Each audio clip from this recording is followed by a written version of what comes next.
My girlfriend always said, "You're too sensitive. Learn to take a joke," when she insulted me publicly again and again. So I started joking back about her cooking, her driving, her career. When she got upset, I said, "Too sensitive. Learn to take a joke."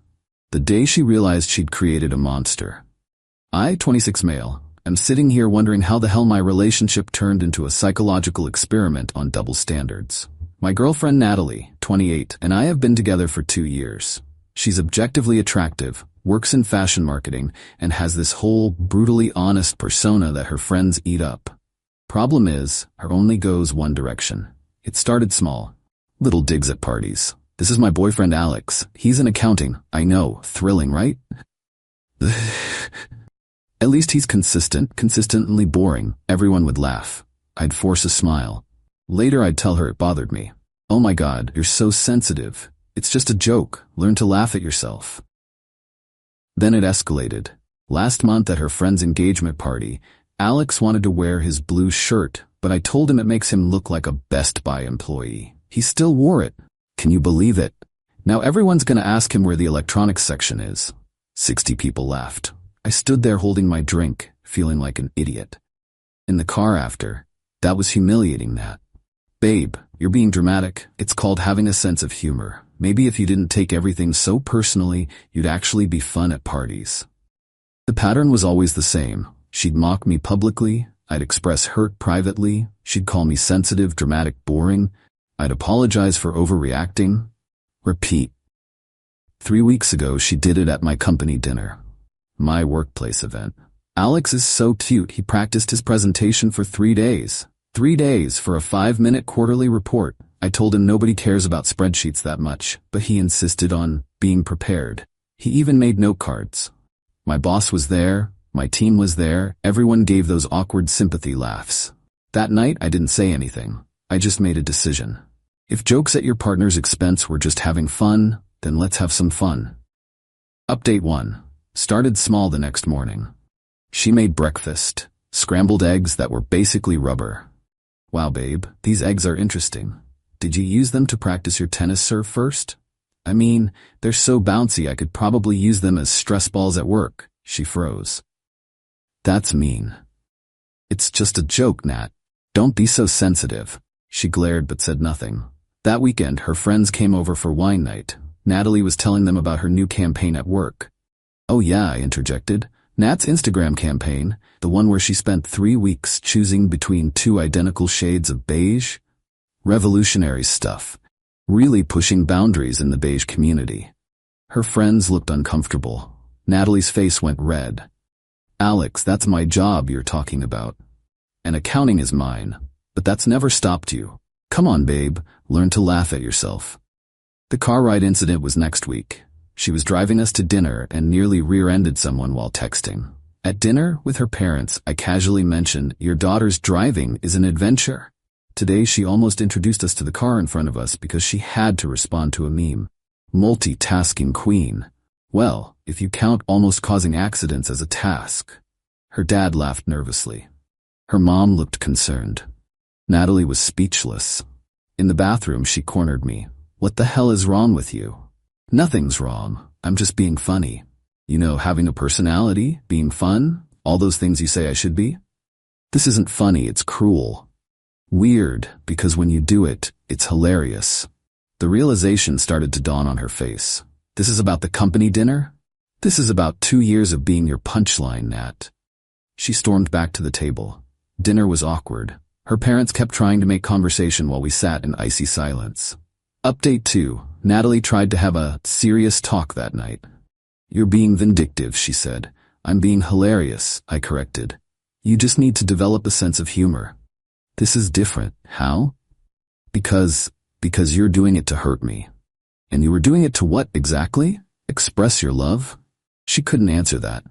The next few days were tense. She stopped making jokes about me, but she also stopped talking much at all. Then came Friday, her company's cocktail party. She introduced me to her boss, Miranda, a woman she desperately wanted to impress. "This is Alex," she said carefully. "Oh, Alex," I said brightly. "Nat talks about you all the time, Miranda. She does the funniest impression of your morning meetings. Show her, babe. Do the thing where Miranda explains synergy. Natalie went pale. That's not. She's being modest. It's spot on. The voice, the hand gestures, everything. Had the whole apartment dying last Tuesday. Miranda's smile tightened. How interesting. Later, when her coworker complimented her dress, I jumped in. She should look good in it. She spent 4 hours shopping for it. 4 hours. For one dress. I told her, babe, it's not the Met Gala, but you know Nat. She treats every event like it's Fashion Week. The coworker laughed uncomfortably. Natalie excused herself to the bathroom. When she came back, her eyes were red. Happy now? She whispered. I'm having a great time. This is what you wanted, right? For me to be more fun at parties? The ride home was silent until she exploded. You're ruining my reputation. The same way you ruined mine at my company dinner? That was different. People know I joke around. And now they know I do too. Congrats, babe, you got exactly what you asked for. A boyfriend who can take a joke and give it back. Isn't this fun? She started crying. Real tears, not manipulation tears. I didn't realize. Didn't realize what? That being publicly mocked hurts? That being someone's constant punchline is exhausting? That having your partner undermine you in front of people you respect feels like betrayal? She was quiet for a long moment.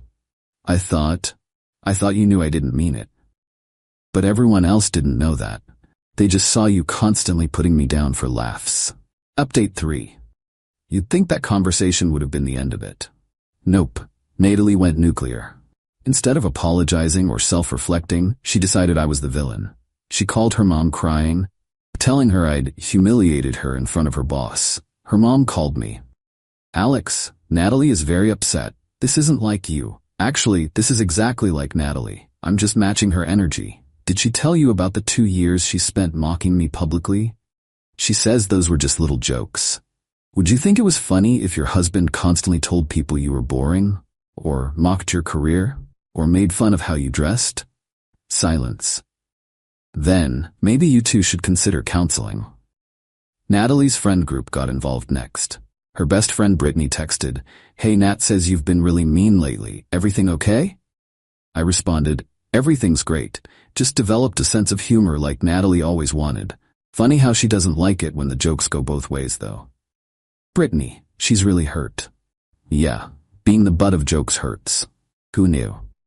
Then Natalie tried to flip the script on social media. Posted this long thing about toxic relationships and when someone you love becomes someone you don't recognize, and emotional manipulation. The comments were all supportive until I commented, "Interesting perspective from someone who spent 2 years telling rooms full of people I was boring. Remember the engagement party? The company dinner, that comedy night where you literally used our relationship as a stand-up routine?"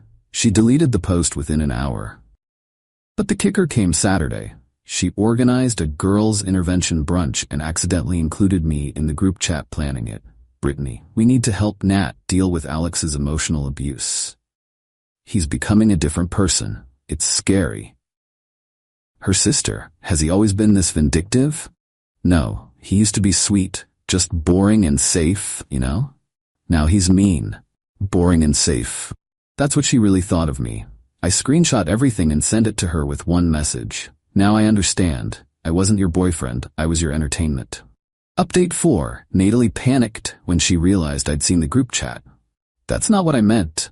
Boring and safe? That's literally what you meant. I meant reliable, stable. You meant boring and safe, someone you could mock without consequences because I was too sensitive to fight back." She tried damage control, showed up at my office Monday with lunch, acting sweet. My coworker James saw her and said, "Oh hey, it's the comedian. Alex told us about your tight five at the company dinner. Real funny stuff about his note cards." She turned red.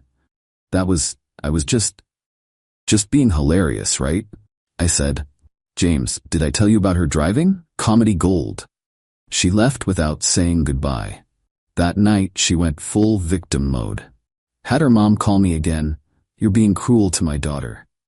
I'm being exactly what she taught me to be. 2 wrongs don't make a right, Alex. You're right. That's why I'm ending this. Tell Natalie we're done. You're breaking up with her through me? No, I'll tell her myself. Just wanted you to know since you're so involved. I went home to find Natalie in my apartment, She had a key, surrounded by tissues, laptop open to apartment listings. You can't break up with me, we live together. No, you stay here most nights. Your name isn't on the lease. Your stuff is here, but you have your own place. I basically live here, then basically move out. She switched tactics. I'll change. I'll stop making jokes. It's not about the jokes anymore, Nat. It's about the fact that you genuinely see me as boring and safe, a placeholder, someone to mock for entertainment. That's not true. Your group chat says otherwise. She started ugly crying. You weren't supposed to see that. That makes it worse, not better. I love you. You love having someone stable to come home to while you play cool girl for everyone else. You love having someone safe who won't leave when you treat them like garbage. Please, Alex. We can work through this. Work through what? The fact that you spent 2 years publicly humiliating me, or the fact that when I gave you a taste of your own medicine, you immediately painted yourself as a victim? She grabbed her phone. I'll delete everything. I'll apologize publicly. For what? For telling everyone I'm emotionally abusive? Or for finally being honest that you think I'm boring? Final update. It's been 3 weeks since I ended things. The fallout has been educational. Natalie went through the stages.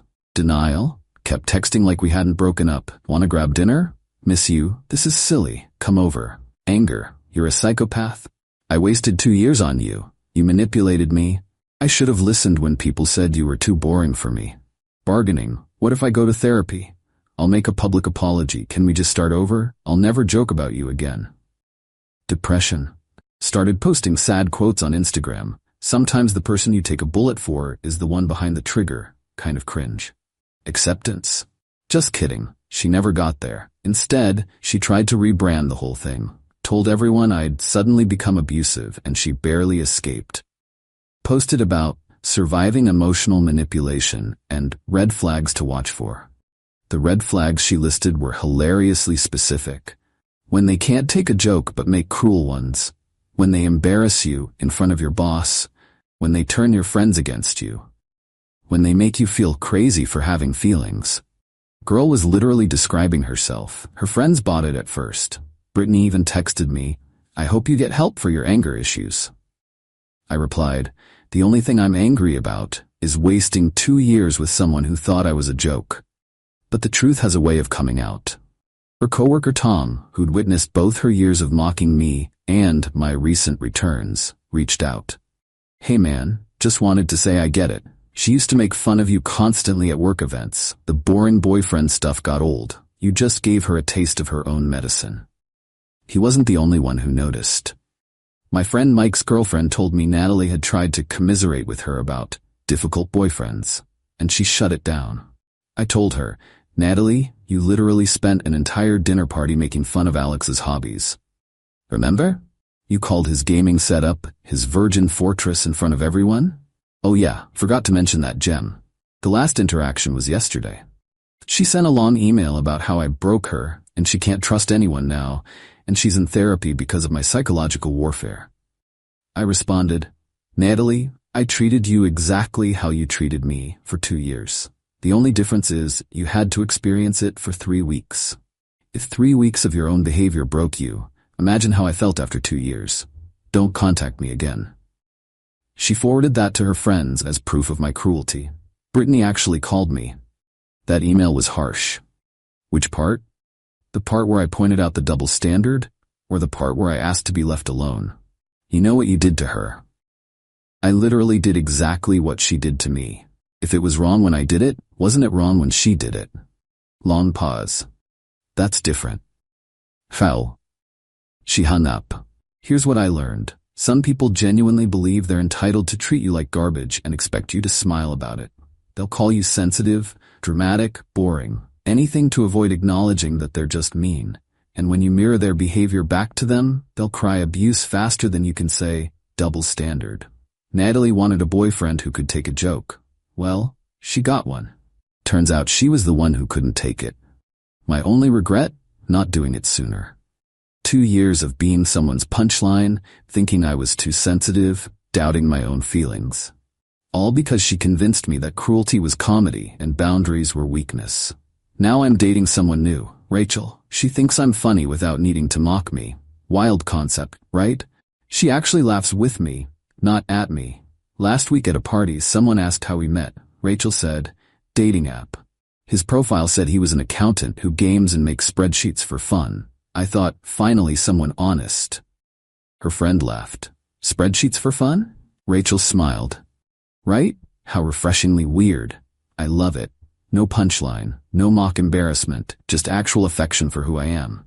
Natalie texted me from her friend's phone last night. Saw you with someone new. Guess you moved on quick for someone who claimed to love me. She looks boring too. Perfect match.